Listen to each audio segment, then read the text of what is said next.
If you're looking at putting in solar PV on your commercial premises, then these are our top 5 things that we think you should be considering before doing it. Firstly, what do you currently use electricity-wise and what are your biggest consumers? If you've got that data, then that will really help with working out what can be installed. Without that, you'll have no idea what your return on investment might possibly be. Secondly, what measures have you already put in place to reduce and manage consumption? If your business is already particularly wasteful with electricity, then you aren't going to maximise the benefits of having PV installed. Thirdly, what backup systems do you currently have in place, and what might you need? Power cuts are becoming more common.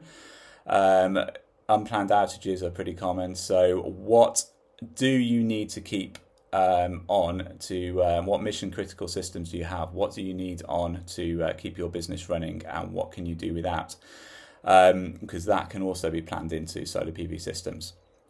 Fourth thing is what ongoing support's available from potential installers. There are some that are fantastic out there. There are some that are not so great, just want to do the install and then made their money and they're gone and you don't see them again. So what level of support, what sort of service level agreement do you need in place with whoever's providing it for you? And fifth, which is probably the most important, besides doing something great for the environment, is what is your return on investment? And without knowing what you use, without knowing what savings you're already putting in place or what extra you could be doing before adding PV, and without knowing what sort of backup systems you might need, then you really can't calculate that. So if you want to learn a little bit more, want to see how we work and how we approach energy saving within businesses, then just get in touch.